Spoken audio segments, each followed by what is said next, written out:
What's up, guys? Headphones Neil here, back with my next movie review, and for this particular review, it's going to be the James Bond, or a set of James Bond films, notably the Sean Connery films. So I decided to give them a watch because most of them are currently streaming on Amazon Prime, except for, I think, Goldfinger, but it can be rented as well. But in any case, I decided to watch the Sean Connery James Bond films from Dr. No through Never Say Never Again and see how the character progresses, see how it holds up and all of that, and see what I think about them having seen them all the way through individually and just for the one actor. I might have seen them, a few of them here or there all the way through, but there's things I remember, things I didn't remember, but it just gave me a reason to watch them all the way through. So to start, overall, I did watch this. So I did, as I mentioned, I watched them in order. So Dr. No, From Russia with Love, Goldfinger, Thunderball, You Only Live Twice, Diamonds Are Forever, and Never Say Never Again.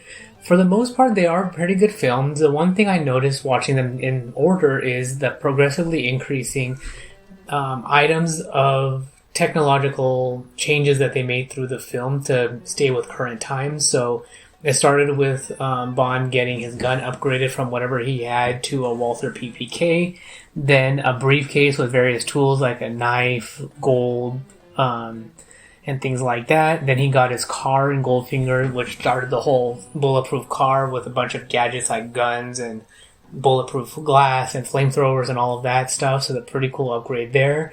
From there, it became more granular. So, like in Thunderball, he got a Geiger counter watch, underwater infrared camera, and an underwater breather, which is kind of like that breather we see in Star Wars: The Phantom Menace, which was pretty cool. You Only Live Twice, he gets a portable helicopter that Q is able to transport. It's called the Little Nelly, so that was a pretty nifty gadget there.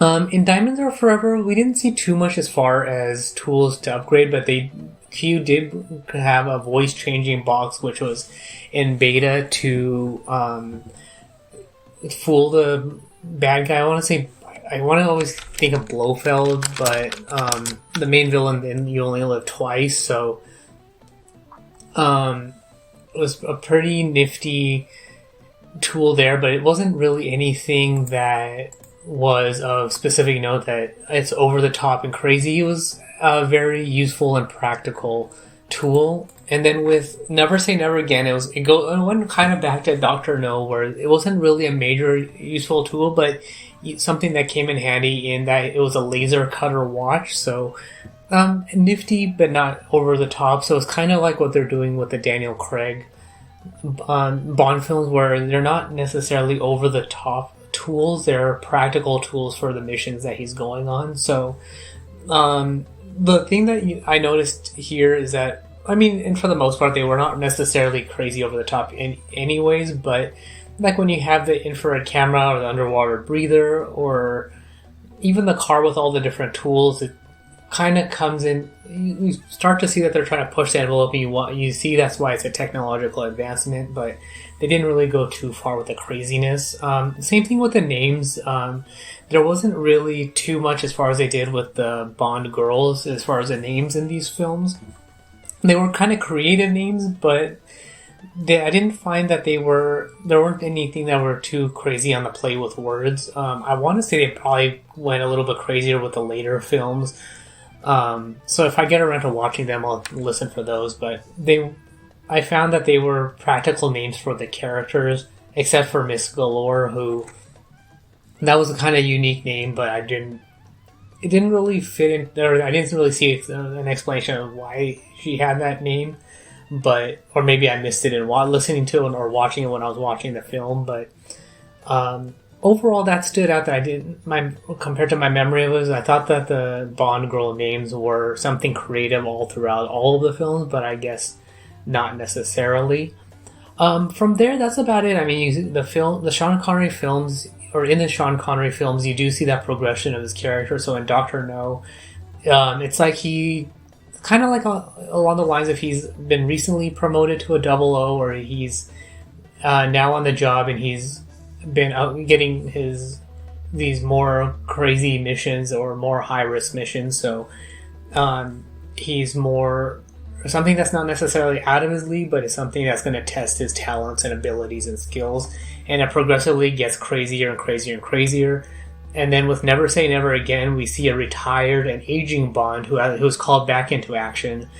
So it's kind of those years of experience now. He's using all of his experience to do what he needs to do to get the job done. And it's kind of like a stepping stone into the League of Extraordinary Gentlemen, where he's now well beyond his prime. And he can now teach the next generation. So kind of going from, maybe mid-40s or mid-50s into his 70s and 80s, where he can't really do anything on the job, but he can train other people to do the job and share his knowledge and wisdom. So overall, good films. They are definitely have the look and feel of the time from the 60s to the early 80s, especially with the cars, the technology, the fashion, and all of that. But you do see that progression over time. And another thing that stands out is the introductory sequence with Bond, or that character guy shooting down the barrel of the gun. So you can see that it's not really smooth, but they're doing the best they can to have that gun moving and then just wavering around after he gets shot and then falling. So not really smooth, but you can see that slowly. I think they were trying to improve the quality of it, but it was marginal at best. But you can see that there's slight improvements there. And then comparing those early films to the new films, you can definitely see that they're improving that framing to make it more smooth and seamless. So that's really all there is for this particular review. I wanted a kind of reason to watch the films again, see how they hold up, and see if I can enjoy them, see how I enjoy them now after all these years and being well removed from their original release dates. And I would say if you're a fan of Sean Connery or James Bond, I would definitely recommend checking out the films, watching them, or even doing a watch through from the beginning to see how the characters progress, see all the different scenarios that he goes through, and then you can kind of see why Sean Connery is considered one of the best Bonds.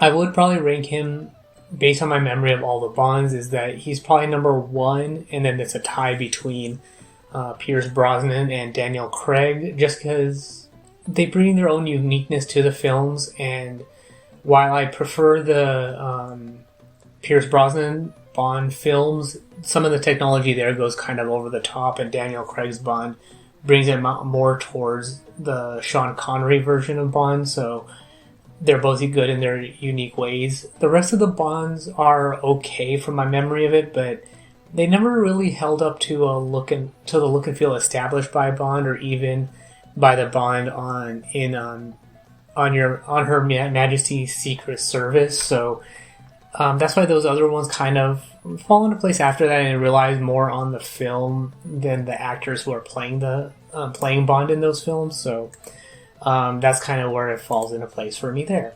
But that is actually all for this particular review. So if you have any questions, comments, concerns, anything like that, or want to provide your own feedback, you can find me on Twitter at PatelN01. The website's PatelN01.com for past episodes, subscription links, supporting the show, and all of that good stuff.